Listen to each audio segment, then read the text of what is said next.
नमस्ते, राम राम, सत श्री अकाल, सलाम वालेकुम, वड़क्कम। तो क्या हाल है दोस्तों? सब मजे में? अरे सब बढ़िया।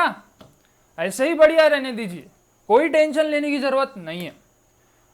आपको बस एक काम करना है, इसको अच्छे से सुनना है। जब मैं बोलता हूँ मेरे पीछे रिपीट कीजिए, तब रिपीट करना है। मैं गारंटी देता हूँ कि वीडियो के आखिरी में आपको 100% याद हो जाएगा। डायरेक्ट में थ्योरी में आप लिख के आ सकते, कोई बुक खोलने की आपको जरूरत नहीं है। तो चलिए चालू करते हैं हमारा नया topic, primary open angle glaucoma. Glaucoma जो होता है, ये एक फैक्टर इसको गवर्न नहीं करता, एक इटियोलॉजी नहीं होती है इसकी, बहुत सारी इटियोलॉजी मिलकर ग्लॉकोमा होता है। अब इसलिए क्योंकि ये बहुत सारी इटियोलॉजी से मिलकर बना है, इसलिए अपन इसको बोलते हैं it is a multi factorial. ये मल्टी फैक्टोरियल है, it is a multi factorial. अब ये धीरे धीरे बढ़ती है, मतलब ये क्रॉनिक है सर, ये बढ़ रही है, इसका मतलब प्रोग्रेसिव है। तो it is a multifactorial chronic progressive optic neuropathy. Optic neuropathy जो है वो क्यों हो रही है? ऑप्टिक न्यूरोपैथी, ये ऑप्टिक न्यूरोपैथी जो है वो क्यों हो रही है? Due to the death of the retinal ganglion cells, due to the death of retinal ganglion sales.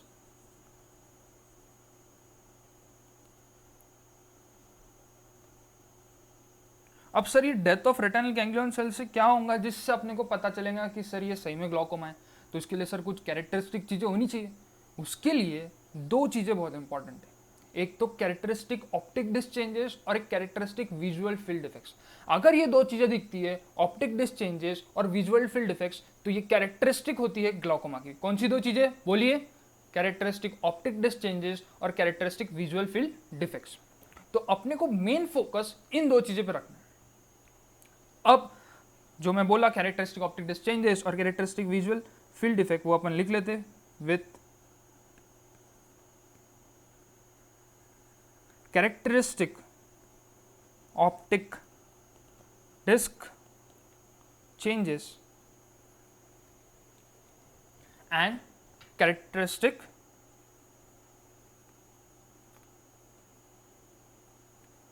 Visual field effect.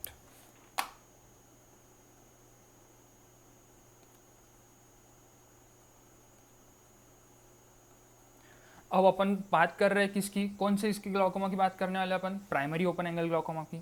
तो प्राइमरी ओपन एंगल ग्लॉकोमा जो है, प्राइमरी ओपन एंगल ग्लॉकोमा, ये सर प्राइमरी क्यों है? प्राइमरी सर इसलिए है क्योंकि ये कोई सिस्टमिक डिजीज या फिर कोई ऑकुलर डिजीज के साथ एसोसिएटेड नहीं है। और ये ओपन क्यों है? ओपन सर इसलिए है क्योंकि ये कॉर्निया है, ये स्क्लेरा है, ये आइरिस है, ये सिलियरी प्रोसेसेस है, वापस से ये आइरिस है, ये सिलियरी प्रोसेसेस है, ये जोन्यूल्स है, यहां पर अपना लेंस सस्पेंडेड है। तो नॉर्मली क्या होता है, ये जो आइरिस है, ये आइरिस है और ये कॉर्निया, इसके बीच में ये नॉर्मली जो एंगल होता है इसको अपन बोलते हैं इरिडोकॉर्नियल एंगल। पहले नॉर्मल एक्वस सिस्टम देखते हैं। नॉर्मली क्या होता है कि सिलियरी प्रोसेसेस इसमें एक्वस सिक्रेट करती है, जो कि पोस्टीरियर चेंबर में आता है, और ये पोस्टीरियर चेंबर के थ्रू, प्यूपिल के थ्रू ये एंटीरियर चेंबर में आता है, एंटीरियर चेंबर के थ्रू यहाँ पर आता है इरिडोकॉर्नियल एंगल पे। ये इरिडोकॉर्नियल एंगल के बाद यहाँ पर एक ट्रैबेकुलर मेशवर्क होती है, यहाँ पर ट्रैबेकुलर मेशवर्क होती है। ट्रैबेकुलर मेशवर्क के बाद श्लेम्स कैनाल होती है, यहाँ पर एक श्लेम्स कैनाल होती है। तो पहले ट्रैबेकुलर मेशवर्क इसको ड्रेन करता है, फिर श्लेम कैनाल में जाता है और फिर एब्जॉर्ब हो जाता है। नॉर्मली ये प्रोसेस चलता है। तो अगर मान लो अगर गलती से या तो ये ट्रैबेकुलर मेशवर्क बंद हो गए या फिर ये जो एंगल है ये अगर क्लोज हो गया, तो क्या होगा? एक्वस जमा होते रहेगा, आईओपी बढ़ता जाएगा, ग्लाउकोमा प्रेसिपिटेट होता जाएगा। तो अब ये जो एंगल है अगर वो क्लोज हो गया तो उसको बोलेंगे एंगल क्लोजर। अगर एंगल बिना क्लोज हुए अगर आईओपी बढ़ रहा है, मतलब ट्रेबेकुलर मेशवर्क में कोई प्रॉब्लम आ रही है, तो उसको बोलेंगे अपन प्राइमरी ओपन एंगल ग्लाइकोमा, अगर वो कोई सिस्टमिक और ऑकुलर डिजीज के साथ एसोसिएटेड नहीं है तो। अभी अपन देखेंगे इसके इटियोपैथोजेनेसिस। सबसे पहले अपन देखेंगे इटियोलॉजी। अब इटियोलॉजी जो है इसमें दो सबसे इंपॉर्टेंट पहले याद रखना, एक है आईओपी और दूसरा है central corneal thickness. IOP main risk factor है, मेन रिस्क फैक्टर, और ये दोनों ही आईओपी और ये सेंट्रल कॉर्नियल थिकनेस ये एक दोनों ही इंडिपेंडेंट रिस्क फैक्टर्स भी हैं। अब देखो सेंट्रल कॉर्नियल थिकनेस अगर लो है तो मतलब ग्लाइकोमा की बहुत ज्यादा चांसेस है। अब बाकी के जो फैक्टर्स है इसको अपने को याद रखना है, मैं एक स्टोरी के फॉर्म में बता देता हूँ। पहले अपन लिख लेते हैं बाकी के फैक्टर्स जो है वो फैमिली हिस्ट्री हो गया, अगर फैमिली में है तो फिर चांसेस होते हैं थोड़ा, एज होता है, रेस होता है, उसके बाद मायोप्स लोगों में, मायोपिक लोगों में बहुत ज़्यादा होता है ये। अब ये मायोपिक लोगों में होता है, उसके साथ साथ जिसको डायबिटीज मेलाइटस, हाइपरटेंशन, थायराइड मतलब थायराइड के डिजीज है जैसे थायरोटॉक्सिकोसिस, अगर ये सब बीमारी है तो होता है। या फिर जो स्मोकिंग करता है उसमें भी हो सकता है। और फिर होता है कॉर्टिकोस्टेरॉइड रिस्पॉन्सिवनेस।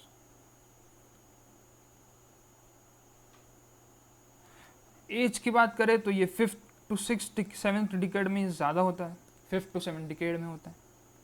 रेस की बात करें तो ब्लैक्स में बहुत ज़्यादा होता है। अब इसको याद कैसे रखना है, इसके लिए अपन एक स्टोरी देखते हैं। तो मैं घर पे बैठा था, बेल बजी, मैं दरवाज़ा खोला, सामने देखा तो 3 लोग थे। मैं बोला अंकल क्या हुआ? अंकल बोले बेटा वो रिश्ते के लिए आए। मैं बोला रिश्ता? मैं बोला आओ अंकल। अंकल बैठे, मैं बैठा, अंकल बैठते सी बोले बेटा मम्मी पापा कहाँ है? मैं बोला आ रहे, धीरज रखो, आप तो आते सी फैमिली हिस्ट्री पूछना चालू कर दिए, आप तो आते सी मेरे को फैमिली हिस्ट्री पूछना चालू कर दिए, मेरे बारे में पूछो, शादी मेरे से करवानी है। तो अंकल बोले अच्छा बेटा तुम्हारी उम्र कितनी है?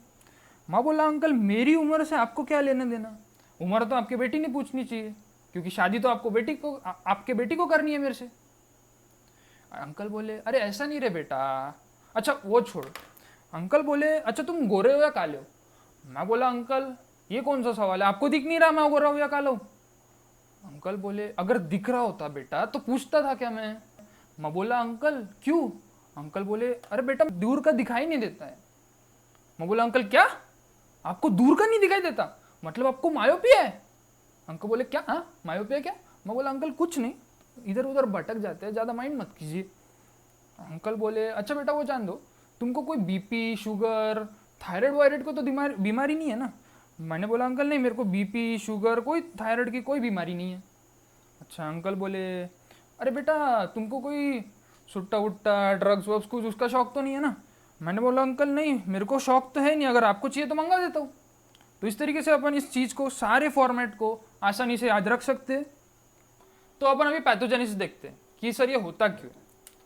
तो नॉर्मली अपन ने जो एक्वस आउटफ्लो देखा कि सिलेरी प्रोसेस एक्वस ह्यूमर को सिक्रीट करते हैं, पोस्टीरियर चैम्बर में आता है एक्वस ह्यूमर, प्यूपिल के थ्रू एंटीरियर चैम्बर में आता है और उसके बाद उसको ट्रैबेकुलर मेशवर्क ड्रेन कर लेता है और फिर स्लेम्स कैनाल में जाता है। तो ये जो प्रोसेस होता है कि एंटीरियर चैम्बर से जो ट्रैबेकुलर मेशवर्क में ड्रेन होता है ये एक पंप के थ्रू होता है। अगर ये पंप ही खराब हो गया तो ड्रेन नहीं हो पाएगा, ड्रेन नहीं हो पाएगा तो एक्वस ह्यूमर एक्यूमुलेट होते जाएगा, एक्यूमुलेट होते जाएगा तो इंट्राओकुलर प्रेशर बढ़ते जाएगा।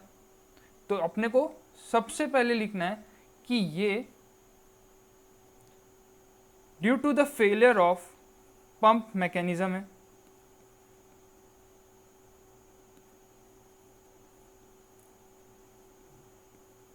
Due to the failure of pump mechanism. और क्या पैथोजेनेसिस हो सकते हैं, या तो थिकनिंग और स्क्लेरोसिस हो गई ट्रैबेकुलर मेशवर्क की, या फिर जो इंटर ट्रैबेकुलर स्पेस है जहाँ से ड्रेन होता है अगर वही नैरो हो गया, या फिर ऐसा भी हो सकता है कि जो लिपिड मटेरियल है वो डिपॉजिट हो गया ट्रैबेकुलर मेशवर्क पे और अपने को पता है पानी और लिपिड या फिर ऑयल की जमती नहीं है, तो ड्रेन नहीं हो पाएगा। या फिर जो स्लेम्स कैनाल है, जो जहाँ पर ट्रेबेकुलर मेशवर्क स्लेम्स कैनाल में ड्रेन करता है, अगर स्लेम्स कैनाल ही कोलैप्स हो गई तो ये सब पैथोजेनेसिस है। तो अपन इसको एक बार लिख लेते हैं, मेरे साथ बोलते रहिएगा। Due to thickening and sclerosis of trabecular meshwork,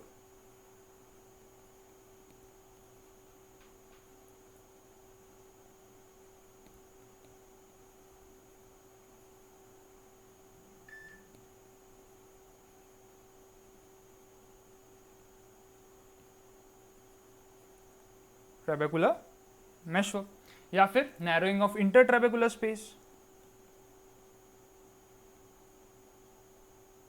narrowing of intertrabecular spaces।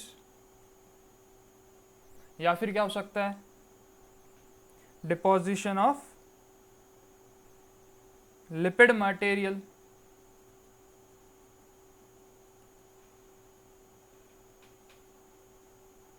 या फिर क्या हो सकता है, कोलैप्स ऑफ स्लेम्स कैनाल।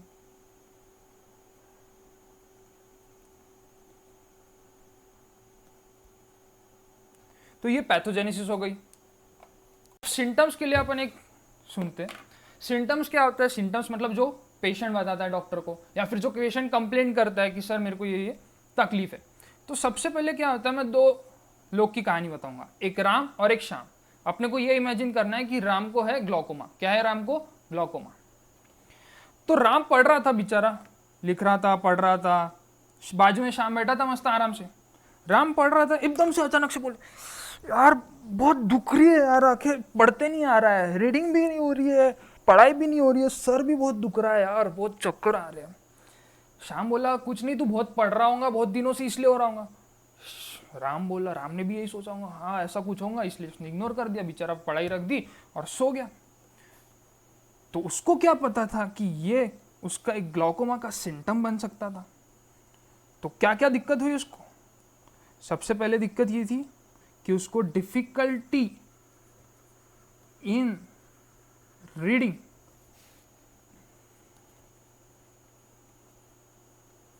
दूसरी क्या थी, हेडेक एंड आई एक। बेचारा राम बोला ठीक है, माइल्ड सिम्टम हो जाएगा ठीक, पढ़ाई कम कर दूंगा, अपने आप ठीक हो जाएगा।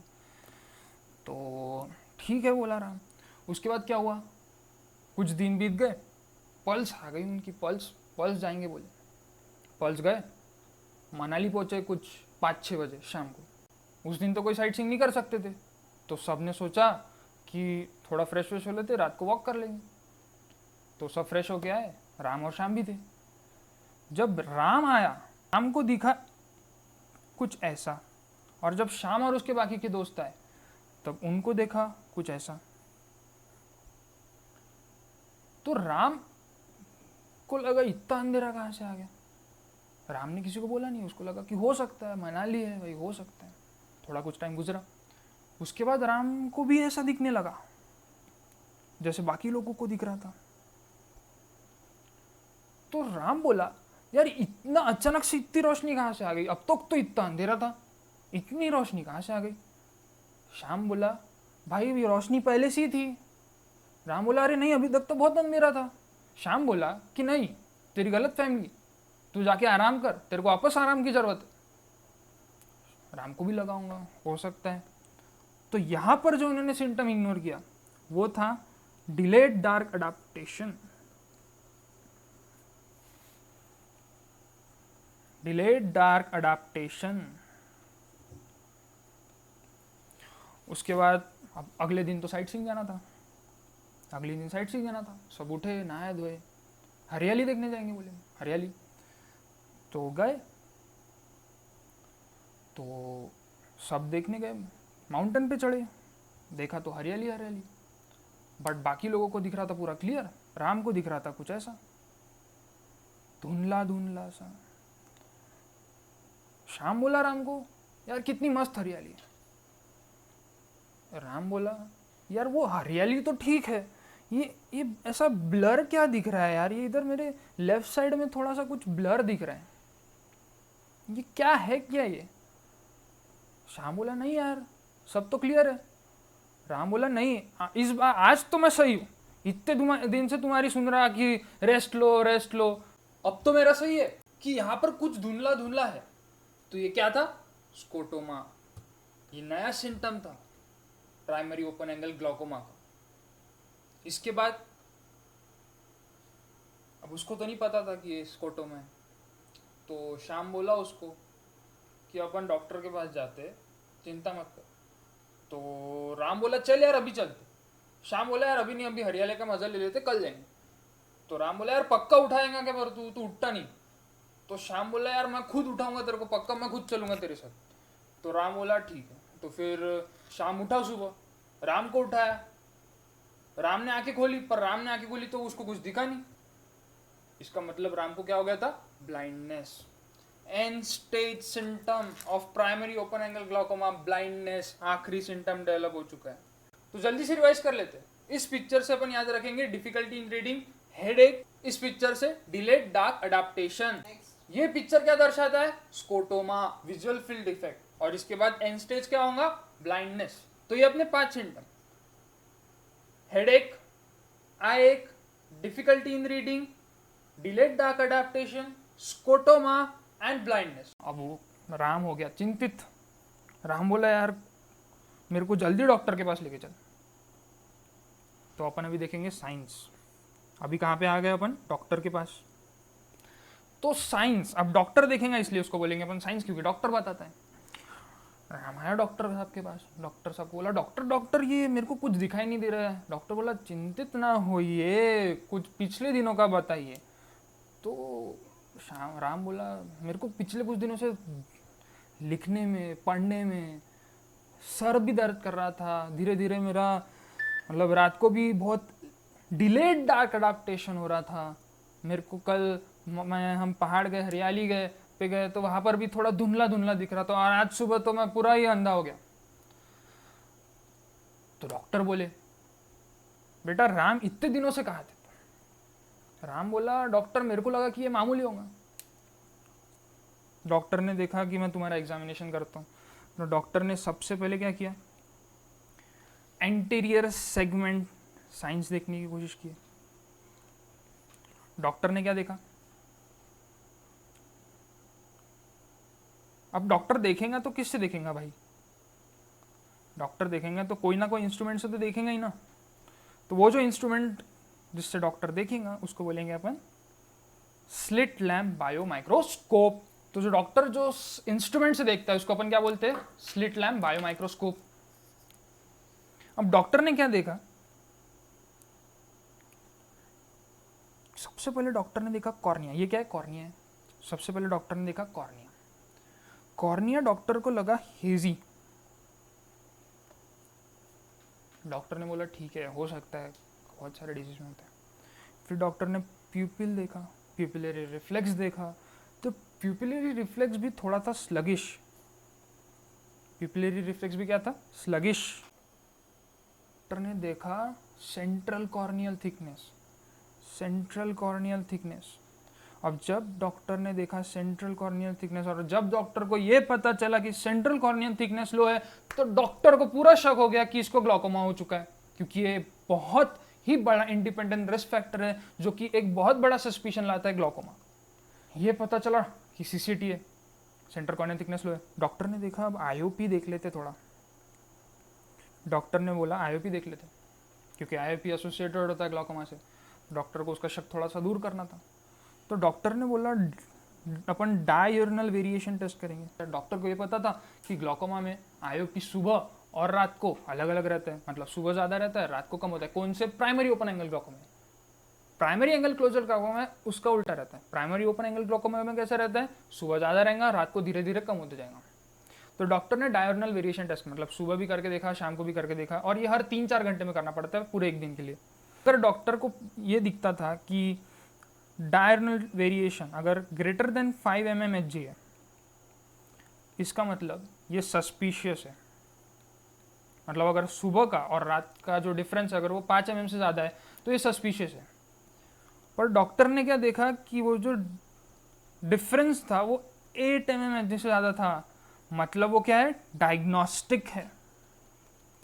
क्या है वो, डायग्नोस्टिक है। डॉक्टर का शक हो गया पूरा, पर क्या अभी पूरा बोल सकता है डॉक्टर, क्या कंफर्म बता सकता है? नहीं। क्यों? क्योंकि मैंने स्टार्टिंग में ही डेफिनेशन में बता दिया था कि अपने को 2 चेंजेस याद रखने हैं जिसकी वजह से अपने को कैरेक्टरिस्टिक होता है ग्लाउकोमा के, वो है 2 चीजें, optic disc changes and characteristic visual field defects. IOP हो भी सकता है, नहीं भी हो सकता, पर 2 चीजें अगर नहीं है तो वो ग्लाउकोमा अपन बोल ही नहीं सकते। कौन से? ऑप्टिक डिस्क चेंजेस और कैरेक्टरिस्टिक विजुअल फील्ड डिफेक्ट्स। तो डॉक्टर ने देखा, डॉक्टर गया ऑप्टिक डिस्क चेंजेस पे, तो उसके लिए अपन पहले थोड़ा नॉर्मल ऑप्टिक डिस्क देख लेते हैं।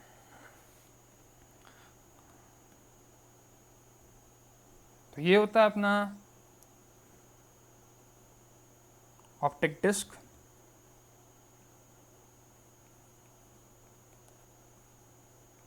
और ये होती है कप।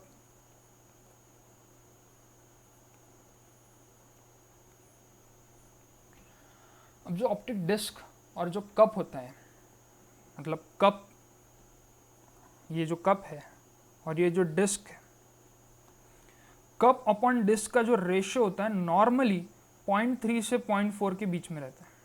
नॉर्मली 0.3 से 0.4 के बीच में रहता है, ये नॉर्मल चीज़ है।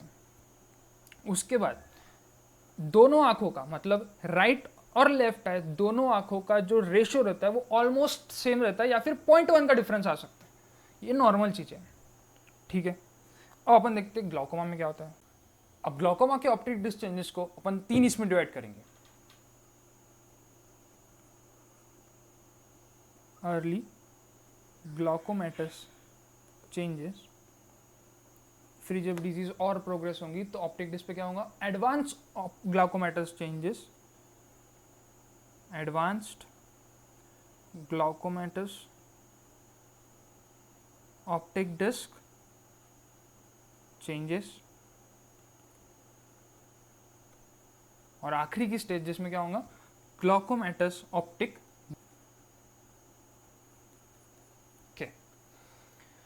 तो अपन सबसे पहले देखेंगे अभी अर्ली ग्लाउकोमेटस चेंजेस। अब अर्ली ग्लाउकोमेटस चेंजेस मतलब क्या, जब ग्लाउकोमा धीरे धीरे स्टार्ट हुआ है, प्रोग्रेस होना स्टार्ट हुआ है, तब क्या चेंजेस आते हैं। ये कप होता है, ये डिस्क होती है, और ये जो होता है, ये कप और डिस्क के बीच में जो सरफेस है, जो रिंग है, इसको बोलते हैं अपन neuro retinal rim. Neuro retinal rim.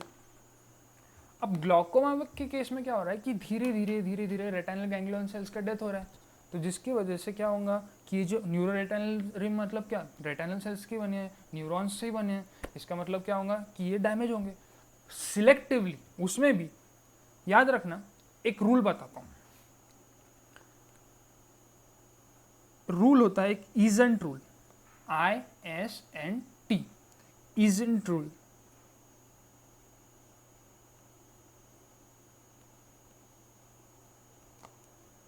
ये I, ये S inferior, superior, nasal and temporal, ये होता है ईजेंट रूल।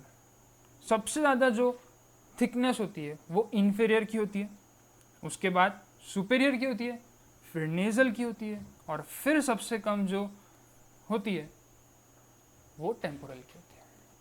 तो अब डायबिटीज़ के केसेस में क्या होता है कि धीरे जो रेटाइनल गैंग्लियन सेल्स है उनका डिजेनरेशन होता है, सिलेक्टिवली सुपेरियर और इंफीरियर पोल पे होते हैं, सुपेरियर और इंफीरियर पे होगा, उसमें भी सबसे ज़्यादा इंफीरियरली होता है। तो ये अगर सुपर इंफीरियर पे डिजेनरेशन होगा और अगर इंफीरियर पे ज़्यादा होगा तो ये कप, ये जो कप है ये ऐसा हो जाएगा। इसका मतलब ये कप कैसा हो जाएगा, वर्टिकली ओवल। वही अपने को ग्लाउकोमेटस में दिखता है, वर्टिकली ओवल कप दिखता है,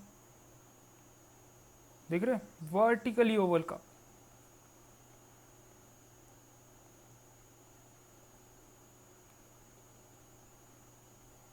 अब उसके बाद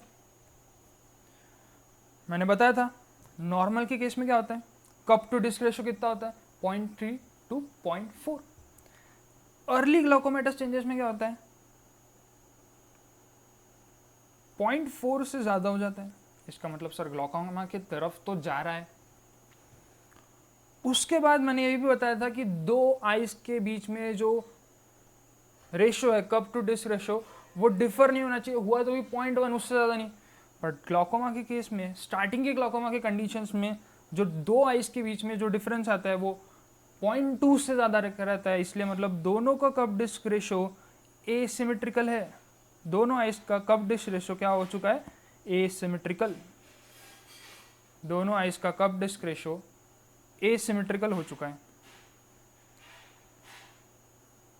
और डिफरेंस जो है वो 0.2 से ज़्यादा का है अभी। इसका मतलब ग्लूकोमेटस चेंजेस अभी धीरे धीरे आ रहे हैं। उसके बाद और क्या क्या होता है अर्ली ग्लूकोमेटस चेंजेस में? अपन ने 3 चीज़ें देख ली, वर्टिकली ओवल कप, एसिमेट्री 0.2 से ज़्यादा, और कप डिस्क रेशो 0.4 से ज़्यादा। और क्या क्या होता है? तो ये आपको दिख रहा है, ये चीज़ दिख रही है, ये यहाँ पे, ये यहाँ पे, ये जो एरो किए हैं ये क्या है? स्प्लिंटर हीमोरेजेस। क्या है ये? स्प्लिंटर हीमोरेजेस। ये भी दिखाई देते हैं इस पे। और क्या क्या दिखाई देता है? ये जो ऑप्टिक डिस्क है वो पहले से पेल हो चुकी है, तो ऑप्टिक डिस्क पेल हो चुकी है।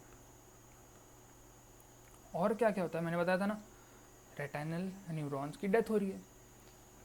RNFL, retinal nerve fibre layer, जो कि रेटाइनल का एक लेयर है, उसकी एट्रोफी होने के वजह से वेज शेप एरिया दिखता है।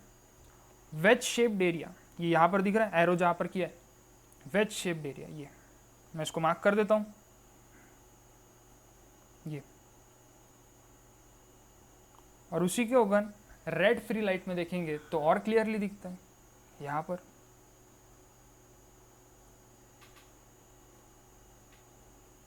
ओके, तो अर्ली ग्लूकोमेटस चेंजेस में अपन ने जो पॉइंट्स पढ़े उसको याद कर लेते वापस। वर्टिकली ओवल कप, एसिमेट्रिकल 0.2 से ज़्यादा, कप डिस्क रेशो 0.4 से ज़्यादा, splinter haemorrhages, optic disc pale, and then wedge shaped area. याद हो गया? मैंने जो बताया उसको अगर एक डायग्राम में याद रखना है तो ये डायग्राम याद रख लीजिए माइंड में, पूरा याद हो जाएगा। इस डायग्राम को अगर रिकॉल कर लेंगे ना तो सारे पॉइंट्स याद आ जाएंगे। सबसे पहले अपन देखेंगे कि यहाँ पर मैंने जो बताया था, सबसे पहले वर्टिकली ओवल कप, तो वर्टिकली ओवल कप है, ये वर्टिकली ओवल कप। उसके बाद अपन ने डिस्कस किया था कि एसिमेट्रिकल होता है, तो अपन ये बता सकते हैं कि जो कप का अगर साइज बढ़ चुका है तो वो कप डिस्क रेशो भी बढ़ चुका है, और एसिमेट्रिकल भी है। कप डिस्क रेशो 0.4 से ज़्यादा और एसिमेट्रिकल मतलब 0.2 से ज़्यादा। उसके बाद डायग्राम से दिख रहा है सब कुछ, क्या कि ये जो रेड डॉट दिख रहा है वो है स्प्लिंटर हीमोरेजेस। ये जो है येलो कलर से किया है, क्यों? क्योंकि पैलर ऑफ डिस्क हो चुका है, इसलिए येलो कलर से किया है। उसके बाद रेड फ्री लाइट में अपने को वेज शेप एरिया अच्छे से दिखता है, इसलिए इसको ब्लैक कर दिया, तो वेज शेप्ड एरिया। तो ये एक ही डायग्राम से जो सारे अर्ली ग्लूकोमेटस चेंजेस के पॉइंट्स अपन को याद रख सकते हैं। सबसे पहला vertically oval cup, cup disc ratio greater than 0.4, asymmetrical greater than 0.2। उसके बाद wedge shaped areas, splinter haemorrhages और पैलर ऑफ डिस्क। अगर ये डायग्राम को दिमाग में बैठा लेंगे ना तो ये याद मतलब रखने की जरूरत नहीं है, क्योंकि अपने आप याद आ जाएगा। क्योंकि रेड से स्प्लिंटर हीमोरेज, येलो से pallor of the disc, black से वेज शेप्ड एरिया, और ओवल वर्टिकली ओवल कप है तो वर्टिकली ओवल कप। तो एडवांस ग्लूकोमेटस चेंजेस में कुछ टिपिकल फीचर्स होते हैं। अब क्या हो रहा है कि ग्लूकोमा धीरे धीरे बढ़ते जा रहा है, तो जब ग्लूकोमा बढ़ रहा है ना तो कप का साइज अब और बढ़ जाते हैं। एडवांस ग्लूकोमेटस चेंजेस में कप डिस्क रेशो और बढ़ जाएंगे, क्योंकि कप का साइज बढ़ रहा है। अब ऐसा नहीं कि सुपीरियर और इन्फीरियर पे लॉस होगा, सारे superior, inferior, nasal, temporal loss होते जाएगा, बहुत लॉस होगा। इसकी वजह से कप का साइज जो है वो बहुत बढ़ते जाएगा। इसका मतलब ईजेंट रूल भी वापस ब्रेक हो चुका है, इसका मतलब ग्लूकोमा सर और प्रोग्रेस हो रहा है। तो जब ईजेंट रूल ब्रेक होगा तो मतलब कप का साइज बढ़ेगा। मतलब ये जो पहले कप डिस्क रेशो नॉर्मली 0.3 से 0.4 था, जो कि अर्ली ग्लूकोमेटस चेंजेस में 0.4 से ज्यादा हो गया था, वो एडवांस ग्लूकोमेटस चेंजेस में 0.7 से ज्यादा हो जाता है। कप डिस्क रेशो 0.7 से ज्यादा। अब उसके एडवांस ग्लूकोमेटस के कुछ टिपिकल फीचर्स होते हैं। वो क्या होगा कि ये जो कप का साइज जो है वो बढ़ते जाएगा। कप का साइज क्या होगा? बढ़ते जाएगा। तो पहले जो ये वेसल्स थी, ये जो वेसल्स थी पहले, ये जो वेसल्स थी पहले, इसके नीचे क्या थी? Neuro retinal rim. क्या थी? ऑप्टिक डिस्क थी।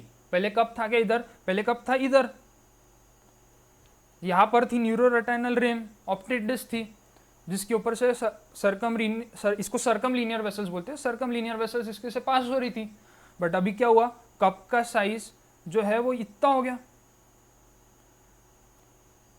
कप का साइज क्या हो गया? इतना हो गया, जिसकी वजह से ये जो वेसल है वो अभी पहले न्यूरो रेटिनल रिम के ऊपर से जा रही थी, अब कप के ऊपर से जा रही है। पहले न्यूरो रेटिनल रिम का सपोर्ट था, अब कप है, मतलब ये गड्ढा है, अभी ये वेसल के नीचे कोई सपोर्ट नहीं है।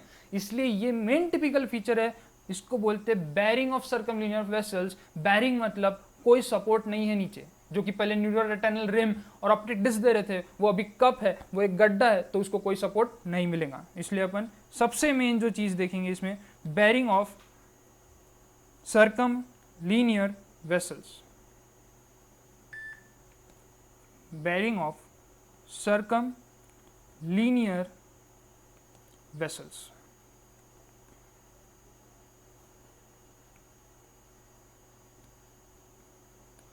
अब और क्या होता है? नेजल शिफ्टिंग ऑफ वेसल हो जाता है। नेजल शिफ्टिंग ऑफ वेसल हो जाता है, नेजल साइड पे शिफ्ट हो जाते हैं। Nasal shifting of vessels. अब क्या हुआ कि ये जो न्यूरो रेटिनल रिम है, ये कब तो बढ़ते जा रहा है, ये यहाँ तक पहुँच गया, कब बढ़ते जा रहा है, बढ़ते जा रहा है। न्यूरो रेटिनल रिम छोटी सी होती जा रही है, ये न्यूरो रेटिनल रिम इतनी सी होती जा रही है, ये न्यूरो रेटिनल। तो जब ये मतलब छोटी सी हो रही है तो थोड़ी सी एलिवेटेड हो जाती है। तो जब ये एलिवेटेड होंगी और इसके ऊपर से जब कोई भी आर्टरी पास होंगी, ये देखो ये एलिवेटेड है और इसके ऊपर से ये आर्टरी पास हो रही है, ये वाली आर्टरी, ये जब आर्टरी पास होंगी तो एकदम से ऊपर आके एकदम से नीचे जाएंगी। इसकी वजह से एक मार्क एंगुलेशन हो जाएगा, जिसको अपन बोलेंगे बेयोनेटिंग साइन।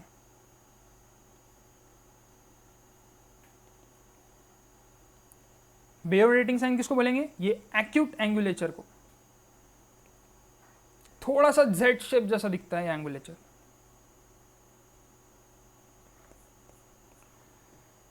और क्या होता है, ये जो डिस्क मार्जिन है, यहां पर रेटिनल आर्ट्रियोल्स के पल्सेशन मिलते हैं।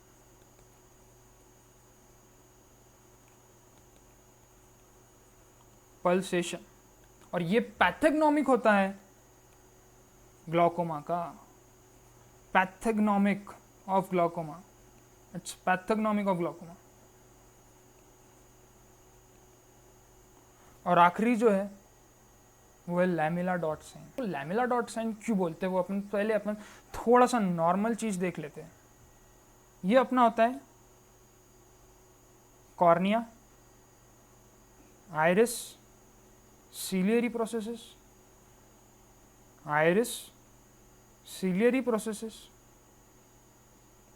कोरॉइड,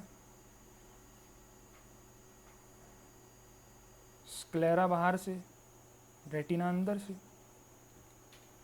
तो यह जो स्क्लेरा होता है, ये स्क्लेरा के पोस्टीरियर पार्ट पे से ऑप्टिक नर्व निकलती है, बाहर निकलती है, और ये जो ओपनिंग है वो गार्ड होती है कुछ पोर्स से, और उन पोर्स को अपन बोलते हैं लैमिना क्रिब्रोसा। यहां से ऑप्टिक नर्व पास होती है। अब क्या हुआ कि ये जो कपिंग, ये जो रेटिना पे जो कपिंग, जो गड्ढा बन रहा था, वो इतना एडवांस्ड हो गया, इतना एडवांस, इतना गहरा होने लगा कि ये लैमिना क्रिब्रोसा तक पहुंचने लगा, और रेटिना के थ्रू अपने को स्क्लेरा का लैमिना क्रिब्रोसा दिखने लगा। और ये बहुत ज्यादा एडवांस स्टेज हो चुकी है। मतलब ये देखो लैमिना डॉट साइन, ये डॉट्स डॉट दिख रहे, लैमिना डॉट साइन, ये स्लिट शेप्ड होते हैं, lamina dot sign, they are slit shape. तो ये एडवांस ग्लूकोमेटस के चेंजेस कौन से? सबसे पहले baring of circumlinear vessels, support नहीं रहा, nasal shifting of vessels, bayoneting sign, and retinal arterial pulsation lamella dot sign, क्योंकि इतनी डीपनिंग हो चुकी है कि स्क्लेरा की लैमिना क्रिब्रोसा लेयर दिखने लगी है। लैमेला डॉट साइन, क्योंकि इतनी डीपनिंग हो चुकी है कि स्क्लेरा की लैमिना क्रिब्रोसा लेयर दिखने लगी है। अब आखिरी अपन ने 2 देख लिए, कौन सा देख लिया? अर्ली ग्लाइकोमेटस चेंजेस देख लिए, एडवांस ग्लाइकोमेटस चेंजेस देख लिए। अपन ने पहले डिसाइड किया था कि अपन 3 इसमें हेडिंग देखेंगे, एक अर्ली ग्लाइकोमेटस चेंजेस, एडवांस ग्लाइकोमेटस चेंजेस और ग्लाइकोमेटस ऑप्टिक एट्रोफी। अब ग्लाइकोमेटस ऑप्टिक एट्रोफी में क्या होता है अपन देखते हैं। ग्लाइकोमेटस ऑप्टिक एट्रोफी में क्या होता है कि ये जो होता है पूरी की पूरी सारे नर्व फाइबर सब डिजेनरेट, सब एक्सकैवेटेड हो जाते हैं, जिसकी वजह से पूरा एरिया वाइटिश दिखता है। और इसी स्टेज को अपन बोलते हैं ग्लाइकोमेटस ऑप्टिक एट्रोफी। तो ये अपने हुए optic disc changes. Next lecture में अपन विजुअल फील्ड्स देखेंगे। तब तक के लिए शब्बा खैर, अलविदा। और अगर वीडियो पसंद आए तो लाइक कीजिए, कमेंट कीजिए और सब्सक्राइब कीजिए।